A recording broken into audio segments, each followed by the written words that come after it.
Hi అండి, నేను మీ లావణ్య.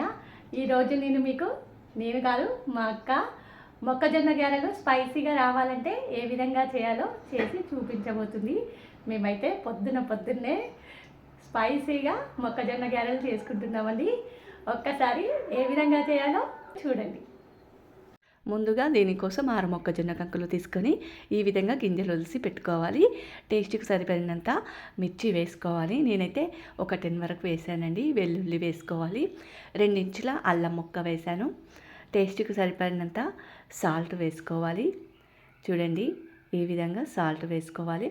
ఇప్పుడు 1.5 స్పూన్ వరకు జీలకర్ర కూడా యాడ్ చేస్తున్నాను. వీటన్నింటినీ మిక్సీ జార్లో వేసుకొని కొంచెం బరకగానే మిక్సీకి వేసుకోవాలండి. ఈ విధంగా మిక్సీకి వేసుకున్న తర్వాత ఇందులోకి కొద్దిగా కొత్తిమీర, కరివేపాకును కూడా చిన్న చిన్న ముక్కలుగా కట్ చేసి యాడ్ చేసుకోవాలి. ఇప్పుడు స్టవ్ ఆన్ చేసి డీప్ ఫ్రైకి సరిపడా ఆయిల్ వేసుకొని ఆయిల్ వేడయ్యాక చూడండి, గారెలని ఈ విధంగా వేసుకోవాలండి. ఒక్కొక్కటిగా అన్నింటినీ వేసుకోవాలి. చూడండి, 2 వైపులా ఒకే విధంగా ఫ్రై అయ్యేలా చూసుకోవాలి. ఈ విధంగా గోల్డెన్ బ్రౌన్ కలర్ వచ్చే వరకు వేయించుకోవాలి. చూడండి, ఓకేనండి, రెడీ అయ్యాయి. వీటిని ఒక సర్వింగ్ బౌల్లోకి మార్చుకుందాం.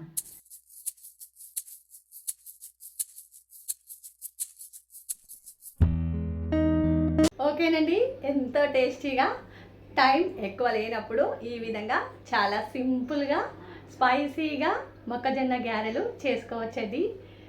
ఇప్పుడు నేను టేస్ట్ ఎలా ఉందో చూసి చెప్తానండి. చూడండి, చాలా కలర్ఫుల్గా చాలా పర్ఫెక్ట్గా ఫ్రై అయిందండి.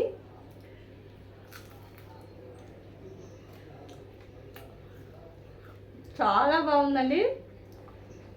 చాలా సింపుల్గా చాలా తక్కువ ఇంగ్రీడియంట్స్తో చాలా టేస్టీగా తయారైందండి. మాక కూడా చూస్తుంది టేస్ట్.